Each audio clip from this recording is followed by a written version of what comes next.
I know it, you know it, but maybe some NFL scouts haven't heard it. So help me go out on the roof, scream it from the rooftops.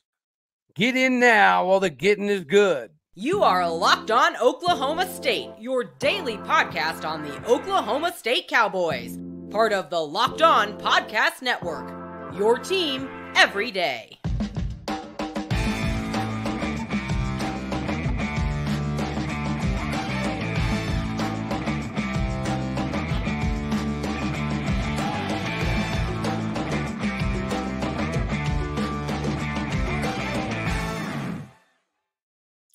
Howdy, y'all, and hello, all. Welcome back to Locked On Oklahoma State, your daily stop for all things Cowboy and Cowgirl related. My name is Cody Stovall. I want to thank you kindly for stopping by to make this your first listen here on Locked On Oklahoma State. You can find me on Twitter at AllDayOState. I implore you to do so. Thank you for tuning in today to make this your first listen. We know you could be anywhere. I love the fact that you are here instead. All right, so yeah, we've talked about how important this season is, how impressive this season could be. But now we need to not only scream it from the rooftops, but talk about the NFL scouts prospects, right? Whenever you look at this Oklahoma State season, you know that there's obviously talent, right? We've talked about it almost ad nauseum, but we're going to check in with the fall right here, right now. And the beauty of this is we're getting live updates, right? We're getting texts and screenshots and things of that nature as this thing goes down, whether it be in the meeting rooms, on the field, weight room, it doesn't matter. We get to have this experience live. We get to do it together and very much understand from multiple people, right, what is happening on field. And right now, what I'm hearing is guys that could be in the NFL are almost abundant. We know Kendal Daniels is one of those guys. We're going to do some comps, right? KD, you guys ready for this? We're going to have to reach back a little bit old school. But if you're an O State fan, you'll remember the Punisher, Lucian Antoine, mixed with an NFL guy in Merton Hanks, a four-time Pro Bowl, Super Bowl champion, defensive back of the year, Merton Hanks, that is. Colin Oliver clearly has NFL written all over him. If I were to do a comp, I'd say maybe a little bit of an Amen on Bong Mamiga mixed with a Von Miller. Am I saying he's Von Miller? No, I'm not. But I am saying that is precisely what he's going to be able to do at Oklahoma State because he has that natural defensive end capability, but he also has played linebacker more often than defensive end in his career. So it's going to be a seamless transition. Jaden Bray. Jaden Bray is, we're digging back again, O State comp, Hubert Inium. Another O State comp in the NFL is Des Bryant. Again, am I saying Des Bryant and Jaden Bray are the same person? No, but some of the toe taps, some of the techniques, some of the way they get out of their breaks, they use their high leverage points to catch the ball are pretty reminiscent of each other. And then I like the way that Hubert Inium kind of made a name for himself, 2007, 8, 9 range, right? He was going to be somebody. So that's why I'm saying we haven't seen all of it yet, so you can't quite go to the Des Bryant realm, but you can say he's going to be good enough to make a big name for himself, which we're going to get later on in the episode as well. Justin Kirkland. Justin Kirkland is an NFL guy. If we're going to do another comp, right, stay with the Cowboy theme, Vincent Taylor. Vincent Taylor carved out a phenomenal NFL career for himself. He just battled through a couple of injuries recently. And then if you want to go somebody recent in the Big 12, Justin Kirkland's a lot like Siaka Ika. Again, am I saying he's as good? No, we don't know that. We have to see it a little bit more on film. But from the glimpses we're seeing from the people that are standing on the sidelines, on the field, live during all of this stuff, the conversation has to be had about the dude literally, physically can control two guys at the same time with not a tremendous amount of effort. Trey Rucker could surprise some people this year. He could be on an NFL board somewhere. We all know that Lyrik Rawls is likely going to be a guy, even though he's going to have time to grow. John Stribling can definitely be in that classification as well. We know Ladarius Webb Jr. has the NFL pedigree from his dad. We have raved about safety, right? Some more of the words that we're getting.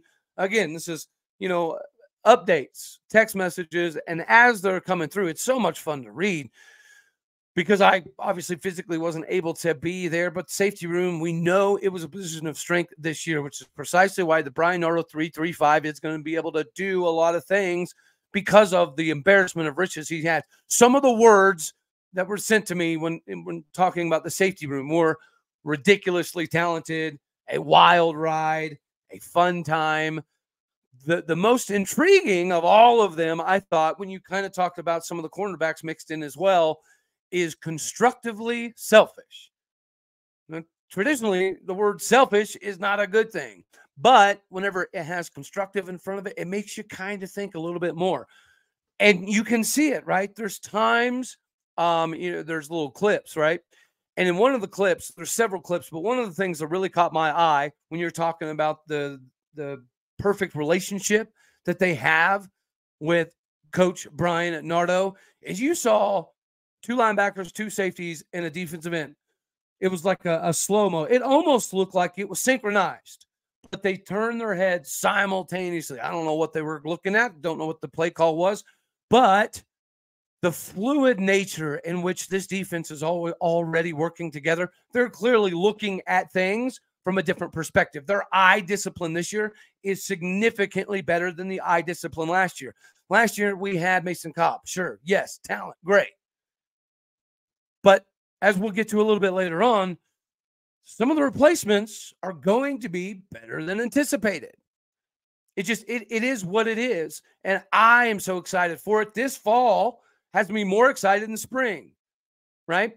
And we're going to have some of the conversations about what we're hearing right now. This is not only from the guys themselves, the players themselves, some of the coaches, but this is also, again, from multiple people that are there physically, that are watching everything, that get to be in the meeting rooms, that get to be at the dinner tables, that get a better understanding of not only what's happening, but a leadership role as well. And all of this stuff is massively important when you're looking to have the type of season that we know we are capable of. This is a 10-win team. And it doesn't matter if you're a betting guy, a casual fan, NFL scout, you got to get on board because you're going to want to take some trips to Stillwater. You're at least going to want to take some trips to some of the road games, or if nothing else, watch each and every single game because it will be worth it. You will see guys do things we haven't seen. I mean, you can't say too far back because 2021 wasn't that long ago when we had arguably the greatest defense in the history of Oklahoma State University. Is this going to be comparable? Yeah. I mean, maybe not from a statistical perspective precisely, but by and large, this is a product that you got to buy into all the way across the board. And it really sets this thing up, this entire season, to grow legs and do things that people didn't exactly think we were going to be able to do very early on. You got to have the right fit. And we're going to talk about some more of the defensive positions, especially linebacker. The surprise has arrived for everybody to get a chance to see. But another thing you need to get a chance to see is what LinkedIn Jobs can do for you and your small business. There's a reason why it's ranked #1, right? Because these days, every new potential hire, it's a crazy crapshoot. It is a high-stakes wager that you're trying to make for your small business. So if you want to be certain that you have access to all of the best candidates, then you got to make sure LinkedIn Jobs is your go-to. It's going to help you find the right people for your job, the right time, for faster and for free. Whenever you go there, just create the job in the post links and then add your job in the purple hashtag hiring frame to your LinkedIn profile and spread the word that you, in fact, are hiring. The simple tools that they use in the screening questions and things of that nature help you find the right candidates at the right time with the right skills and experience so you can quickly prioritize who you want to interview and especially who you want to end up hiring. Again, this is why small businesses ranked LinkedIn Jobs #1 in delivering quality hires versus all of the leading competitors. Help me, help you, help yourself. Go right now to linkedin.com/lockedoncollege. Again, that is linkedin.com/lockedoncollege. Terms and conditions are going to apply, but you need to get yourself squared away. Again, NFL scouts, casual fans, betting individuals, regardless of what realm you shake into, we've already discussed we're going to have more eyeballs on the Big 12 this year, arguably maybe more than any. I know that people are going to say this because we still have OU and Texas in the league.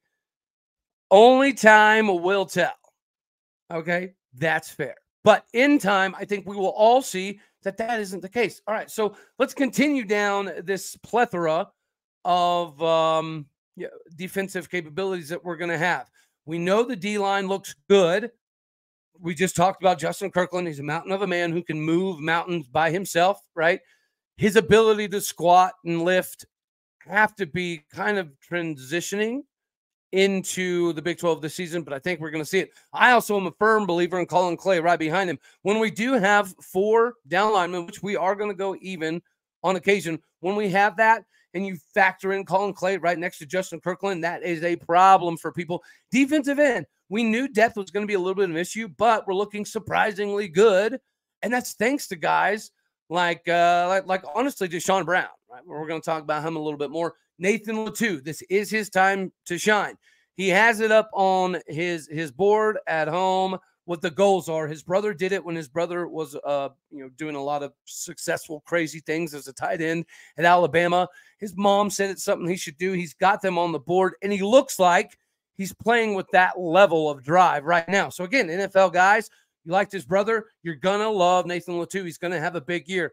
Cody Walter-Sheed, he's got that veteran presence that you absolutely need on the outside. We talked a little bit this previous week. Obviously, we covered cornerback quite a bit, so make sure you hop over and catch some of those episodes as well. But from a defensive line perspective, Israel Isuman Hunley is thriving. Number 37 is going to be a weapon on the defensive side of the ball because these guys are doing so good. They're stealing playing time from the 4-star transfer, Anthony Goodlow. Now, does that mean Anthony Goodlow is disappointing? No, not at all. It just means that we actually have a little bit more talent, capabilities, and depth at the defensive end position than we thought coming into the spring. Now, let's get to the big one. The biggest surprise, we've harped on safeties. We've harped on cornerbacks, especially recently. But safety's been that position all year. We've known it. Brian Nardo knew it. We had all the skill set to put it on full display. But linebacker, everybody wants to talk about Mason Cobb. Everyone outside of Stillwater, Oklahoma. We knew Nick Martin was coming along. We did not know that Nick Martin was the absolute unquestioned animal, and he's turned into a leader right now. We talked last year about how Jeff Robertson was likely going to be a starter over Xavier Benson, but he had that catastrophic injury that put him out for literally the entirety of the season. So it put Xavier Benson in a position to do some things.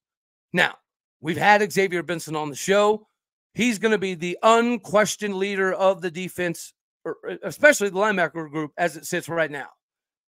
Colin Oliver's making that transition from defensive end to linebacker, and the beauty there is he's very hungry. The All-American is very eager to ask questions. He wants to know what's happening. And guess who he's going to do that with? Obviously, more often than not, it's Xavier Benson. So Xavier Benson had some instances during last season where he got caught in the wrong spot, and instead of sprinting down the field, maybe he was getting into an argument with a teammate in regards to whose gap that was supposed to be or why you didn't do this. And it is what it is. It's because there was a little bit of a fracture in the locker room. We all know that it's been resolved, at least thus far. It appears to be that way. The buy-in has been phenomenal, and the linebackers are surprising. We know that Justin Wright has come in to do a big job, right? You can call him Mr. Right Fit at the right time. The Dan Campbell style, Detroit Lions, I'm going to chew your kneecaps guy is in the right spots. And when he does get asked to do a strategic job, he does it. He does it instantaneously, and it's amazing to watch. It's amazing to understand that we do have that guy that's just going to stick his head in there, sticking his nose in there, and be okay with being mixed up in whatever business comes out of that. Whatever comes out of it, he's ready for it. So again, is he the athletic replacement for Mason Cobb? No. Can he produce the same numbers? Yes. Can he produce potentially better numbers for what we need? Absolutely. Another big surprise from the linebacker room is Gabe Brown. Gabe Brown from Stillwater High School, 6'2", 230-pound guy. He's like the Mr. Right Fit number 2.0. He's Mr. Right Fit Jr. He just always seems to be in the right place at the right time. He's pushing people. Donovan Stevens got quite a bit of playing time last year. And Gabe Brown is already put himself in a position to guarantee some PT this year. It's going to be nice in some of these games. It's going to be not only nice, but I would say imperative in some of these games that we do, in fact, get a good lead. We've already talked about all gas, no brakes, put the pedal to the metal, hammer down. But the more often that we can get those big leads, the more these guys are going to play. You're going to see exactly what everybody else sees. Now we're going against our own guys. So you are going to hear some people say, well, you don't really know what you have. Okay, maybe not. But again, we know what we had last year on film, and we know how different, drastically different it looks this year. As you can tell, I'm fired up. I'm pumped up. I cannot wait for the season to start. Because again, Donovan Stevens is going to play. But Gabe Brown is pushing to play more than Donovan Stevens. Shout out, since we're talking about Donovan Stevens, shout out real quick to Eisen Stebbins. Should have re-signed, but being a Boston Red Sox and another fellow Stillwater High School native, it's kind of cool. All right. This linebacker room, here's the words that were described. This is why I'm so pumped. You ready? Savages, ruthless, intense, stupid. I'm assuming, right, that we all know stupid by younger generations is a good thing. Stupid good, very surprising, better than last year. Hey, better than last year. Who'd have thunked it? Who'd have thought that would have even been possible? I am going to be one of those that said, nah. I knew that Justin Wright was going to be able to slide in and do his job so effectively that it minimized, what we were looking at. But guys, Xavier Benson has grown leaps and bounds from when he got to Stillwater. Right? The unquestioned leader side of the game for him was a big, glaring need last season that he discovered. He discovered this is something that he needed to work on, and he didn't want any of the contention or anything happening in the locker room that did last season, so he put a stop to it. Him and guys like DeAndre Jackson. So it does suck to see that DeAndre has dealt with some injuries, and he's no longer available to be a benefit to the squad. But running back is certified. I cannot wait to finally have another conversation about another 1,000-yard rusher. I think 100% we get it. As I've said before, 4.6 yards a carry, 4.5 yards a carry. Let's hammer that home as we also hammer the over. If that's a bet you can make with somebody, make it happen. Let me know. We're going to need everybody. So Sessi, the freshman, will be in play. That's again why it kind of stinks that we're having to deal with the injury to DeAndre Jackson. But it is what it is. Ollie Gordon is an NFL pedigree dude or ready type of guy. Ollie Gordon should be a running back prospect in the league, as should Elijah. Right? And Elijah has had to ride the bike for a couple days. He's on the Cowboy cramp watch. Stay hydrated, fellas. Stay hydrated out there because, let's face it, that is something that only you can control. There's nobody else in the world that can control your hydration level. It's hot. It's Oklahoma. It sucks. Embrace the suck, man. Embrace the suck. Get hydrated up so you don't lose playing time.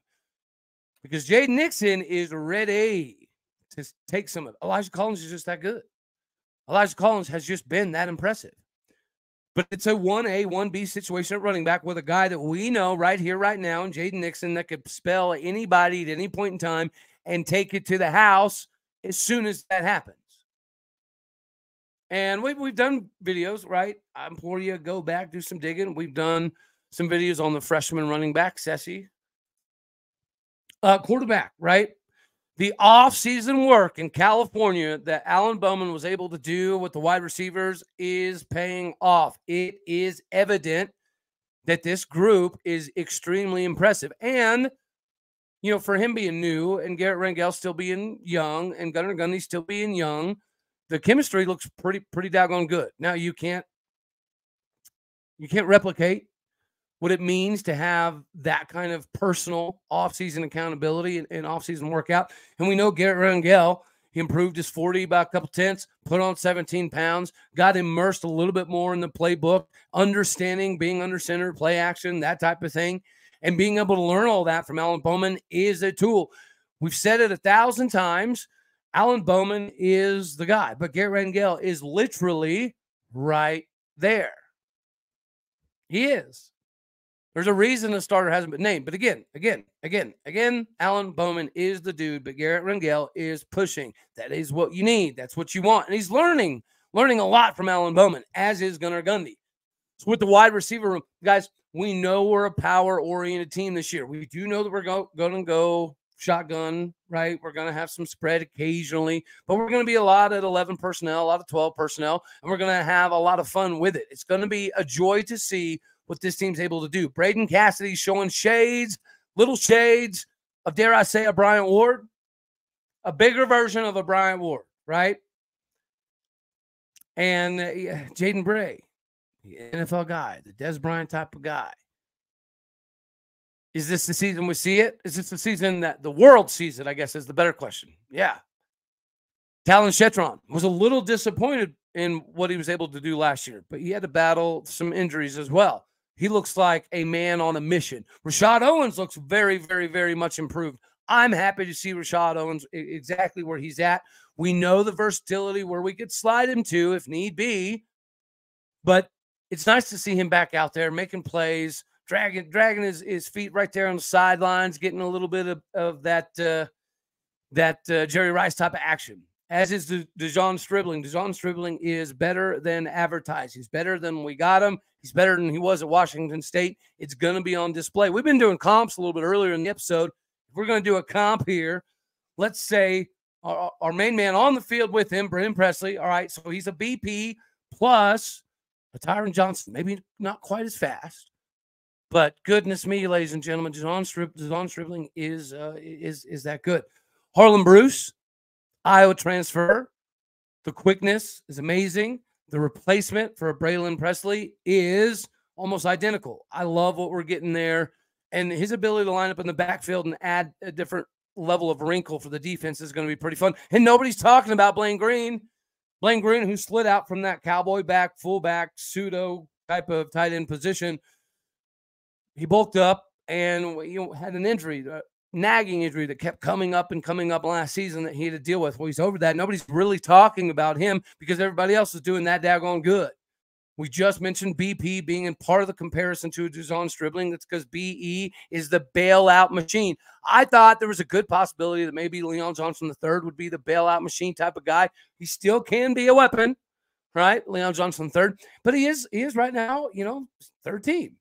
That's what Leon Johnson is at the moment. He's still going to be a red zone target. He's still going to be a threat. He's still going to have opportunities. This is a position that we know always has some injuries. So you're going to see the maturation process pretty quickly for him. Cale Cabinets can be called on whenever he's ready to go. Mason Gilkey's coming along, rocking the orange and black in high school, the orange and black in college, the Pahuska, Oklahoma product. Wide receiver, it's fine. It is fine. Offensive line is deep. Say it again with me, ladies and gentlemen. The offensive line is deep in Stillwater, Oklahoma, and tell me how good that doesn't feel to say. Joe Mikulski and Austin Kweki looks like they're going to hold off Jacoby Sanders a bit there at the center spot, even though Jacoby Sanders is a mountain of an individual, right? That is going to be an integral part of the center position moving forward. But good for Austin Kweki to be able to slide in there, going from defensive end to center. Probably, offensive tackle to centers. Probably not the easiest transition in the world, but he looks good, as does Joe Mikulski. Dalton Cooper is a guy, another NFL pedigree type of dude. At 6'7", 310 pounds. Yeah, he looks amazing, absolutely amazing, but he seems to have a tendency to get dinged up a decent amount, which is giving Cole Birmingham more opportunities over there at the tackle spot, and he's taking advantage of them so much so that Jake Springfield's doing a very, very, very serviceable job at the right tackle spot, right? He is. But Cole Birmingham could be better. Cole Birmingham might be better right now. So if Cole has the ability to play both left tackle and right tackle, We already know kind of what we have there for a depth piece, which is beautiful, beautiful for us moving forward. Jack Endine, the freshman from Arizona, is looking a little bit like Tevin Jenkins' freshman clone. If Tevin Jenkins was a freshman right here, right now, there's a lot of Jack Endine in there. So let's hope and let's pray, body by glass, we get to see the development. We get to see it pretty quickly because I think he's going to be a very, very massive part of what we're doing. Jaso Queso Brooks is more dialed in, and without, which means not as many mistakes, right? We knew he graded out crazy good last season, but he also had a lot of penalties. If he can improve that come gameplay, that's huge. Guys, we've talked about how big we are now, how Gundy preached for a long time how hard it was to get 300-pound dudes to Stillwater, Oklahoma. So other than Hilton Marsh, right, the redshirt sophomore holding down the little man fort at 6 foot even, 270, other than him, every single player on the line is over 6'4", over 280, 295 pounds. Got a bunch of 300-pound dudes. We got a bunch of 290-pound dudes with some versatility, with some reach, with some good punch. This is going to be a pretty decent group. Hats off. If Charlie Dickey can turn this around, this is his bread and butter. This is his style of offense that he wants to run. Are we going to have to pass pro? Yeah, actually, we know we're going to be a run-it-first style of team. But I'll be real. I think we're going to throw it more than I thought we were going to. I really do. It's just we have too much talent at wide receiver to not take some chances, to not take some shots. So that's something the defenses are going to have to respect. You got to respect the running game. You got to respect the depth that we finally have at the offensive line. And defenses will respect the wide receiver room. Enough so that Alan Bowman, Garrett Rangel, Gunnar Gundy, doesn't matter. They're going to be allowed to take some chances occasionally. They're going to be afforded those opportunities because the wide receivers should be able to bail them out, even if they do miss sometimes. It's going to happen. Even the young guys, Gage Stanilam, 6'5", 290, right here, right now. Davis Dotson, redshirt freshman that we were able to steal after he committed to TCU last year, 6'6", 302 pounds. Noah McKinney, who we were able to steal from the Marcus Arroyo tree over to UNLV, 6'5", 230. Calvin Harvey's a redshirt freshman at 6'8", 350. This is your Oklahoma State Cowboys. We're not talking about an SEC Big Ten style of attack here. Or are we? Right? That's the question that we finally get to ask. Are we going to be able to see that level? I think so. I really do. And if you haven't already bought stock in Brian Nardo, here is your opportunity. We're hammering the over, y'all. We're hammering the over. Because I see it. I feel it. It's on field. It's in film. It's in the film room. It's abundantly clear that we should be buying some stock in the main man himself with no mullet, no beard, Mike Gundy, all business. Hopefully we can buy stock in Dunn's, all gas, no brakes. Got to have it. Need to see it. But we're definitely buying stock in Brian Nardo. Whenever you're seeing some of these practice clips and having these conversations, he can stop a live play, break it down on a crazy level for these young men to grasp immediately. Like you see it. Oh, okay, I get it. He'll point here. He'll point to that hole. He'll point to that guy's hip. He'll point to that guy's, hands because he's cheating a little bit. And then you see the safety room. You see the defensive backs all collectively having these conversations, and they get it. They understand it. The simplicity is going to allow them to play at 243,000 miles an hour, 100%. Again, they're in unison. It almost looks choreographed for the camera whenever they're all shifting and moving and shading. It's just, it's a lot more seamless. Are we going to even need to have a bunch of twists and stunts? I don't necessarily think so. All right? Simplicity is going to be great. When you have guys that can eat up multiple dudes like Justin Kirkland, Colin Clay, it's going to give the guys behind them the ability. So if the linebacker room is as crazy as some people are saying it is, I didn't even know how great the linebacker room was going to be. I had no idea. Right? Great. Yeah, maybe. Okay. Depth, concern. Depth is still a concern here, but not as much. Drink it up. Take the orange Kool-Aid Mix it up. Add a little bit of extra sugar if you need to, but drink it up. Give it to your friends. Shout from the rooftops. Like it, love it, share it, subscribe, comment. So happy we got to that mark over 100 or what? No, 100 over 1,000 subscribers.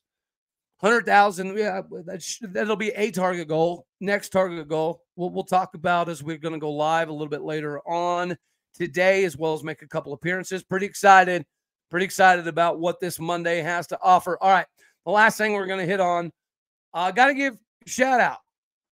There's a lot of individuals that put out Oklahoma State content that don't do a lot of research about Oklahoma State, right? We've had conversations about people putting out stuff recently, talking about the high fly, crazy offense, and the Mike Gundy tree of the air raid's going to be able to X, Y, and Z. That means you're not doing a lot of research, but I got to give props where props are due.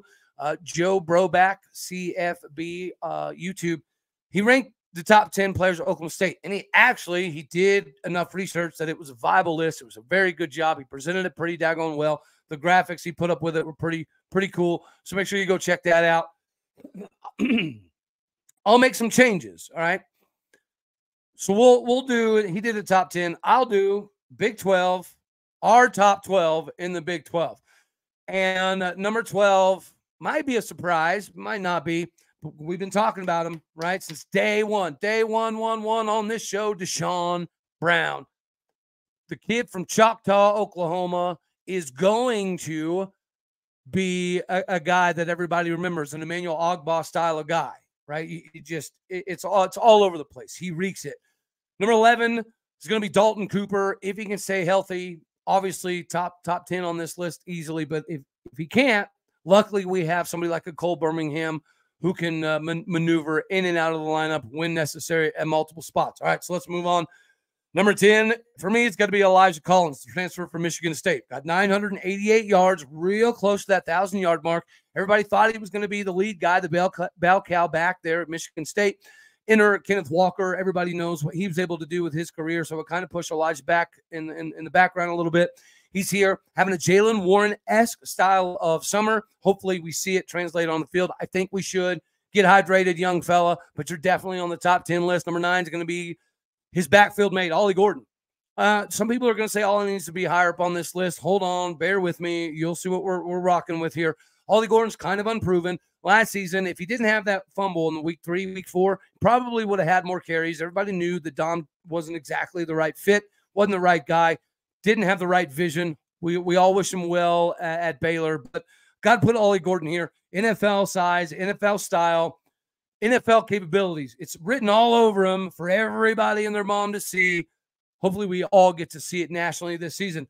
Number 8 for me has got to be Justin Wright, transfer out of Tulsa. You cannot replace 230 tackles or 250 tackles or whatever it was that he had in just a few years in Tulsa. It's impressive. Tulsa does get underlooked, just like our guy there, Joe Broback, had to say. Tulsa does get overlooked, oftentimes because of the conference. And then you have the news about Houston moving and Cincy moving, right? And all this other different stuff, UCF. It caused a little bit of people to not realize what Tulsa had going. But Tulsa's put quite a few dudes in the NFL recently. And he was one of them that would have been in that lineage of Tulsa guys going to the NFL, but he came to Oklahoma State. Again, Dan Campbell, chew your kneecaps off. I know words are hard for me. He's that guy. All right. Let's move on to number 7 on this list. It's got to be De'Zhaun Stribling, another transfer from Washington State. Better than he was at Washington State. He's the Brennan Presley style of guy with some Tyron Johnson level to it, right? That next level capability. Number 6, we got to go BP. I think De'Zhaun Stribling might have a better skill set than BP, but BP is BP, and he's going to do BP. That is Brennan Presley things.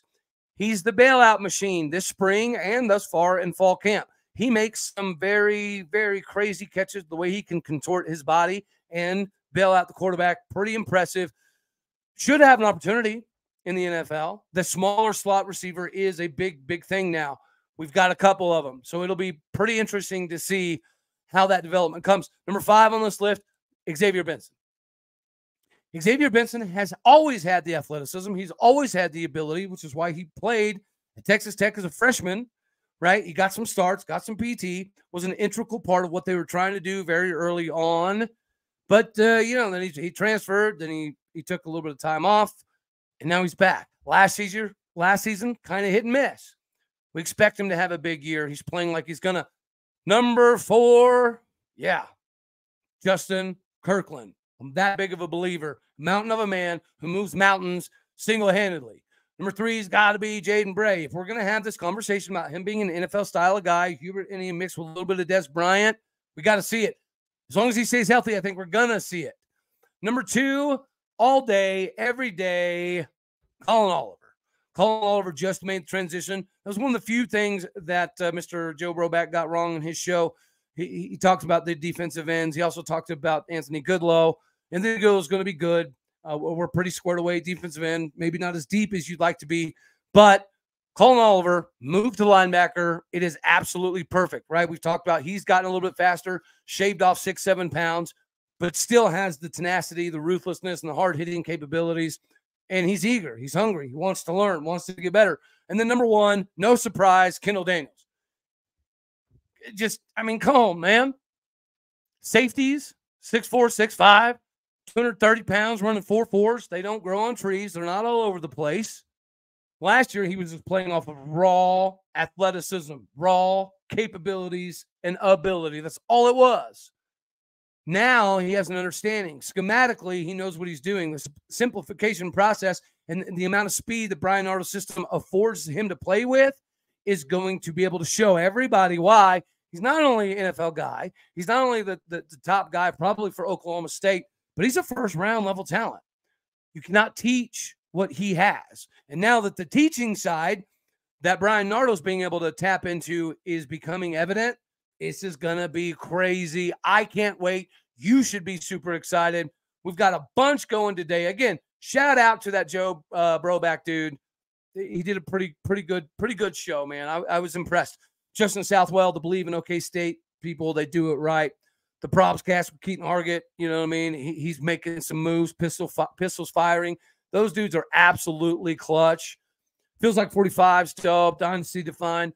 Auburn Fippen with the franchise and the Cowgirl corner is about to be making some more pretty cool moves in the game. So see what she's got going. And guys, if you want to stay a little bit more tapped into what's going on geography-wise and realignment and everything from coast to coast, go check out the YCS Connection. That is on Twitter. Yeah, the YCS Connection on Twitter. Those dudes, right? It's a conglomerate of a bunch of guys all over the country that have their ears to the pavement, nose to the grindstone, whatever you want to call it. You know, guys like Greg Swain and Jim Williams and Jeff Fuller and Jason Watkins, Drake Toll. Congrats to you, brother man. Formerly locked on Baylor, now he's locked on Big 12. Clint Foster does cool stuff. Our main man, Coos, over West Virginia country, is great. Pat Fitzgerald covers K-State very, very well. There's a lot of people that are trying to give you as much information as possible, so make sure that you do that. This is Monday. We're going to miss out on our Big 12 Mafia Nathan Bomber Brown Mondays, but we're about to make an appearance on Locked On Buffs. So Kevin Borba is gonna have us on. We're going to chop it up about Colorado a little bit. All right, y'all. I think that's all we're going to have for this one. I appreciate you hanging in. Sorry it went a little bit long, but this is a full check-in. This is a full check-in on everything we got rocking and rolling in Stillwater, Oklahoma for this football season. Get excited. You know I'm pumped. All right, y'all. You know I love you. God bless. Go, folks. And as always, thank you very much for tuning in to make this your first listen. We know you could be anywhere, but you decided to come here. All right, y'all.